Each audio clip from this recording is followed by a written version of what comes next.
This is what Living Tribunal dreams of. He dreams of this. Oh my gosh. 88 power. No, no, no. Hold the Tribunal. Please don't go to the left. It's buffing the Thors. I need to be able to get the Tribunal to the board. To be able to seal it off. Thank you. Casual 120, 130 power. Distributed, of course. What's the opponent's final moves? Justice shall be served. 50 on every single location. Shang-Chi, and you blocked your other lane here? Yeah, we're down to 37. Titania's not enough. You can take out my most valuable pieces, but the Tribunal will still seal the deal.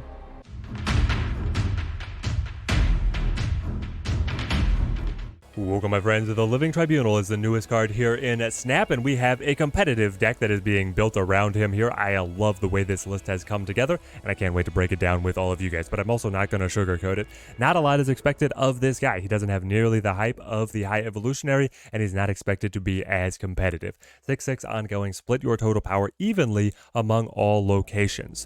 So let's look at our list. We are bringing up the tried and true Thor Lockjaw deck. That has been a meta force, but it has had a weakness. On the lane, when your opponent identifies that you have set up Lockjaw, and if you get a early fortunate pull of, say, the Infinite, they can pseudo-counter you by just playing into the other two lanes and trying to beat you there while ceding control, a over-investment, as it were, of your Lockjaw lane. However, that is where the Living Tribunal comes in. He can be the communist power who is able to take all the riches of the Infinite Lockjaw lane and then distribute them across the map for a massive pressure boost across all of the locations. A beautiful combo here is also playing off of, say, the new Lockjaw rework. He now is only cycling one card, the first card that is played to his lane every single turn.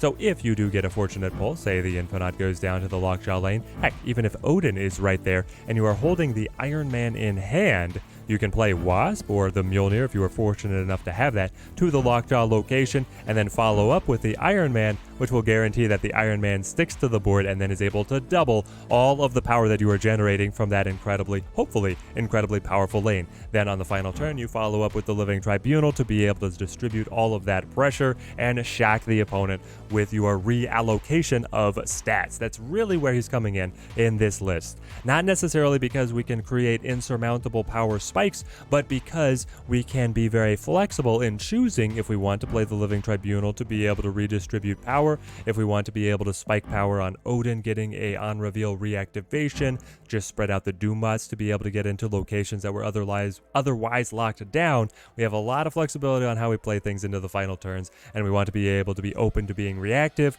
around what Lockjaw is generating for us. I also really love in this list being able to key off of locations that benefit you by generating additional power. We can heavily abuse that with the Iron Man and the Living Tribunal. Being able to play proactively off of those locations can be a major ticket for success in this deck.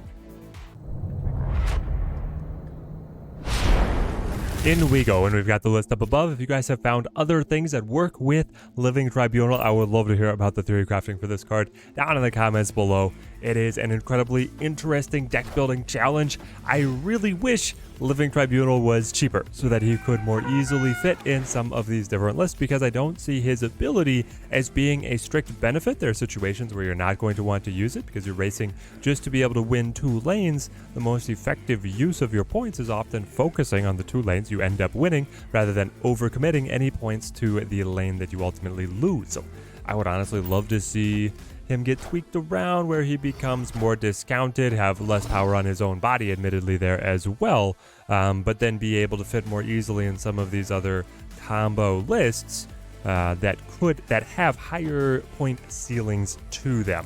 As it is, we have to do what we can with the card as we have it. Holding Infinite in the hand right now is certainly a detriment to us. The Iron Man as well getting bound up in the hand. We'll see where we were able to carry this one. Playing Lockjaw to Asteroid M because I have to, otherwise he would get slid over here. We draw the Iceman. Well, that's one of the cards that I want to be able to feed to the Lockjaw rather than have returned by the Lockjaw, so I'm a little disheartened already. We'll go with Thor here. Maybe we top deck Jane?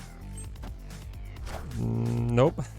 Even that's not quite good enough. Honestly, if I could top deck Mjolnir, that would be great. Yes. Living Tribunal and Jane. There we go. And the Jubilee. Asteroid M always catching me out. Making me embarrass myself. Here we go. We got the Jane. I mean, it's coming around into a half-competent list. Gonna hit me with the Hobgoblin? What are you? I was going to say Cerebro 2s, but not with the Lizard. Okay, so we get the Mjolnir. No space in hand for Wasp. That's fine. If I drop the Mjolnir, is this the time for the Tribunal? I'm going to be able to buff Thor. I would be able to then swing points to try and win Lehigh and Asgard. Or is this a time to be able to play something more akin to... I've got Odin and Wasp here. Yeah, Wasp is here. The Iceman's on the board. Wasp is in the deck.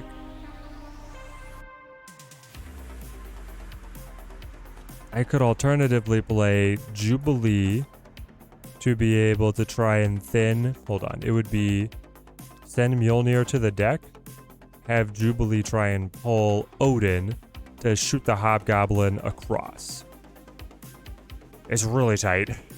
But it's Living Tribunal's night tonight. What's he going to be able to do? He moved to the right with a little Star-Lord whiff. Oh, what's that? You're just 6 power over there at Asgard? I'll contentedly buff my Thor, cycle the Mjolnir to be able to receive Odin, the All-Father. Strike, Iceman, strike. From the body of the Wasp. Adds another Mjolnir to the deck, Living Tribunal. The great equalizer. Justice is served and victory is ours. There's the Lockjaw in the opening hand. You'll love to see it. The deck is very reliant on the Lockjaw to be able to be our energy cheat the big pieces down to the board so that we can set up our really powerful combos where Living Tribunal is able to thrive, is on a really stacked Lockjaw lane. We have the Iceman here to be able to feed him. We also have the Jubilee to be able to cheat even more pieces down. I'll put the Lizard over here to the Dark Dimension. I don't mind. Want to be able to preserve that 5 points high tempo play. You could play Ebony Maw as well in the list. I think there's a lot of flexibility in how you tech out your Lockjaw deck, looking for how much you index on value when you have the Lockjaw and how much you index on consistency when you don't find the Lockjaw. So that's where stuff like Vision can be very good, coming out of the Lockjaw lane then moving to the side. But of course not as good if you haven't been able to establish him earlier. I'm going to go ahead and play Thor. My general rule is if you have both, you play Thor first to be able to get Mjolnir into the deck earlier. Better chance of drawing the Mjolnir, great synergy with the Lockjaw setup later. And here, because we have the Iceman that we will be waiting on anyway to be able to trigger the Lockjaw, we're not actually losing any opportunity of playing with his effect. So we get the Thor. There's Jane, which is amazing. Incredible for us. I would actually like to be able to draw... Well, I want Iceman to turn into Living Tribunal, and then I want to be able to draw Odin, so that as I play Jane and then get the Mjolnir combo, I can play Mjolnir Odin together. Then here, Lockjaw screwed it up. Dang it, doggo. You had one job. Give me Jane. Do I actually cycle Jane? 8 points, though. I don't think you can cycle Jane. Wasp, Iceman, Mjolnir, Iron Man, Tribunal in deck. Jane will come in to be able to grab a Mjolnir and Wasp, leaving the 3, Iceman, Iron Man, Living Tribunal in the deck. I can use Jubilee to be able to... Well, I'll draw one. I can use Jubilee to thin the other. And there's the Living Tribunal. Alright. I asked for this. They did. Oh. If we can cycle into Iron Man, it's the list's dream. The dream scenario. So I go Mjolnir. Then I play the Wasp. And we play Living Tribunal. Will you be Iceman or will you be Iron Man? Be able to get the doubling off on the Lockjaw Odin Wasp lane. It's a powerful Iron Man. They play all right. They're not taking away power. It's already equalized my power. It has, even though the Tribunal has not flipped. Now we got the reveal of golden-faced God. Oh, no. I lose so much. I'm down, I'm down. 7 points, 9 points. 6. What's the final flip?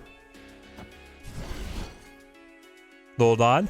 Oh, we take these. Victory. Oh, want to play Iceman on curve or just wait for Lockjaw? I think I'll just play Iceman on curve. I've actually not often been presented with that. Holding Iceman but no Lockjaw. We get Captain America, which is at least something to do on turn 3. Infinite Classic holding him in hand. Would rather him be in the deck. Odin as well. Odin can be good though for the reactivations. We'll see what we're able to draw into. Big House. I like that a lot. I can play the Lockjaw and then let things kind of just cycle around. So we obviously hold Wasp here. Since Naren, they play Zabu. Well, now their control cards don't care about the Big House.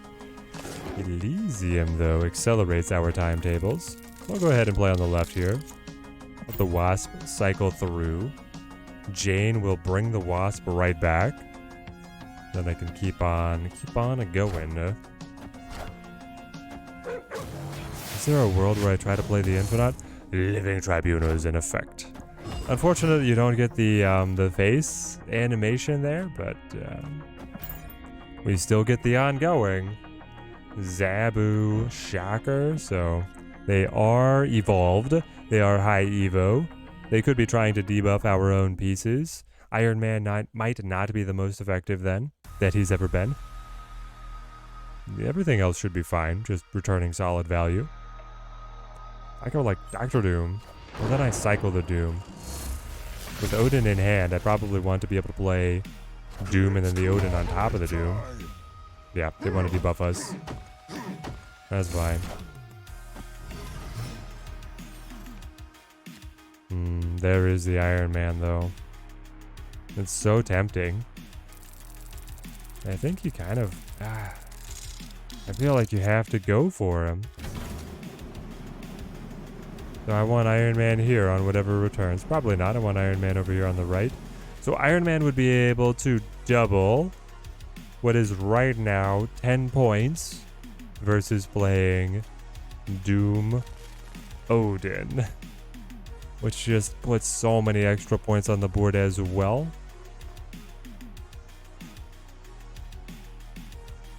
So tight. I think the Iron Man is actually the way. If he's not going to be debuffed further. Jubilee Pulse. Lizard. Actually not that exciting for us. I am Iron Man. Alright. The 10 all. 10 all, keeping pace. They had to play High Evo. Top deck the Wasp. So it's Odin here. And then Wasp for the 1. Do you have the ongoing hate? High Evo does like to run it to be able to counter an opposing Luke Cage. Do they still have the Enchantress with the Rogue in the deck? Or am I off free here? With my Iron Man stack oh so lovingly projected to all lanes. Not the most impressive score line, but if it's what it gives us the advantage, we will leverage it. Able to get the Living Tribunal out from the Lockjaw. Set up the Iron Man on 5. Elysium allowing us a little bit of extra combo potential here. They do go hard on the left to debuff the lizard. Odin comes in, though, to be able to bring us right back up. 14 all. 15 all. Yeah, Shang-Chi's not going to find any purchase. Shadow King makes us stronger. Oh, pretty slick with it. Lockjaw here on Vibranium Mines. It got pulled here. Yeah, previously it had been Sakaar, and then Reality Stone flipped it over to the Vibranium Mines. Cloning vets to be able to duplicate pieces. I think that's Thor. Duplicating Thor sounds insane, especially if I can actually draw into Mjolnirs, because then I can clone Mjolnirs, but I have to draw them. I have to draw them. I'll play Lizard on right. I think this could be an incredible opportunity for us. Soulstone. And then all the stones. And your beautiful noired out Thanos. It is pretty, it is pretty.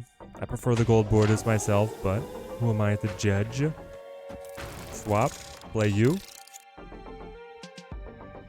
It adds 3 Vibranium, though. And I want to actually top deck the Mjolnir. Does that mean it's actually better to just not play to the Lockjaw? Also, if I top deck the Jane, then I'm guaranteed to be able to play with it, though if I get the Jane, I just get all the Mjolnirs at once rather than getting the ability to clone them. It would still be good because I'm going to have multiple Thors. Yeah, I'm going to play Wasp on right. Alright, they're already filling the lane. My Lizard is a 0. Okay. Power Stone, and then Carnage chows down. Gold borders Carnage, man with taste, I see. You put gold Kirby on a base art Carnage. What a mad lad. Leia? If they get death down to being affordable, well, no, cloning vets are gone now.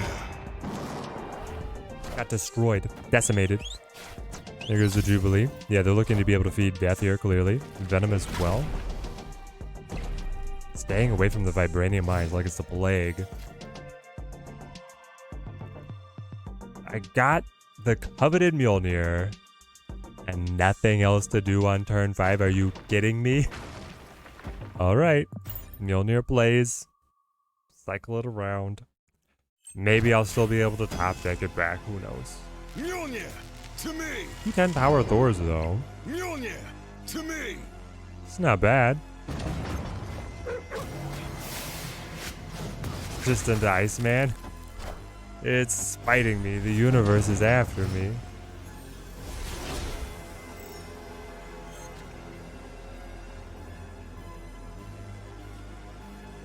I could play. I mean, Living Tribunal is not bad. They have not invested anything into ruins. They know they're ahead at Los Diablos. So this spread will take some of the power that I've invested in ruins and give it to Los Diablos and some of it over to Vibranium Mines. Will the equalization be enough to be able to surprise them? They've already played their death.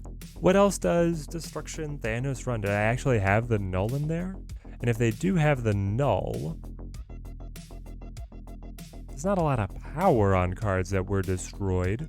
I guess the Carnage was up to 8. They might catch us out here. Null on left. I'm calling null on left. Up against Tribunal. Yeah, it's enough.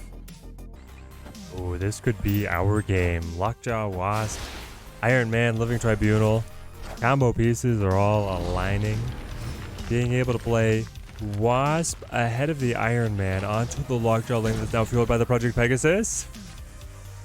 Oh no, the Infinite now. What a bummer. Okay, so I'll play Lockjaw, then I'll cycle the Wasp, and then I'll get the Iron Man to stick. That way he's going to stay around for whatever is cycled up, be able to double those buddies. If only I had passed on round 2 and been able to just play the Infinite and then double that with the Iron Man. They're going to wave now into Devil Dino. Incredible. Incredible. I can Jubilee or I could Living Tribunal. Well, Living Tribunal is the more expensive piece. I'll play him. I'll go ahead and I'll play him on the right. Yeah, we might Jubilee on mid. I might pass and play Infinite. I could do whatever. Sandman. I wasn't particularly planning on playing a lot of combo pieces. I got my Wasp out already. Iceman. Okay, I would have liked to be able to play Iceman and Jubilee together. That being blocked from me. Do I want to pass to get the Infinite down? Not really. It's not like it represents that much overwhelming power. If I could guarantee it's sticking to the Iron Man, different scenario. As is, play the Jubilee. Play the Jubilee over here. I know, it's an extra debuff from the Soul Stone, but if I get Dr. Doom, it'd be worth it. Jane's kind of nice. Look at the Wasp. They go Kang, okay. We'll end here. Up to the 12s, I love it. I know that the top deck is Jane. If we'd had Kang, we could have like tested the Lockjaw to see what we would get. This list might actually be one that justifies running Kang. To be able to know if you want a Living Tribunal or not, and also know if you want to play to the Lockjaw or not. Makes a fair bit of difference. So we get Jane and we get Wasp. But I can only play one card at a time. They go Power Stone instead. That's not a lot of power represented right there, I'll tell you that much. Dr. Doom is in the hopper though. That's amazing. So I can play Wasp here. Get the Dr. Doom to come around. The 5 power body gets doubled to 10 by the Iron Man. Drops 5 on left, 5 on right. Living Tribunal equalizes it all. That's exactly what the Living Tribunal list wants to see happen. We are not committing to Lemuria. They have done the correct play. They have dodged putting anything at Lemuria. So the Living Tribunal is taking all of those goods and adding them elsewhere. Ooh. It's close to a unanimous victory. The opponent is attacking my board space, but I am honestly in love with the board that we have. If I can find Iron Man, be able to play the Iron Man down, get him to Onslaught Citadel, have that quadrupling of the power. We'll see if we find it here. Can play Jane, of course, next turn to be able to fish for the Wasp back. They have one more shot at being able to bring him up to the front. Then the Living Tribunal to be able to equalize all of our awesome power levels. Infinite does make an appearance here. Fantastic. Mjolnir. Oh. Mjolnir cycles, and the Jane pulls it right back in. Mjolnir, Buff that Thor. Mjolnir again! Ah! The power! This is what Living Tribunal dreams of. He dreams of this. Oh my gosh. 88 power. No. Hold the Tribunal. Please don't go to the left. It's buffing the Thors. I need to be able to get the Tribunal to the board. To me. To be able to seal it off. Thank you. Oh, saved. Oh. Casual 120, 130 power. Distributed, of course. What's the opponent's final moves? Justice shall be served. 50 on every single location. Shang-Chi, and you blocked your other lane here? Yeah, we're down to 37.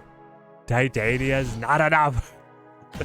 You can take out my most valuable pieces, but the Tribunal will still seal the deal. So here is the deck in all of its equalizing glory.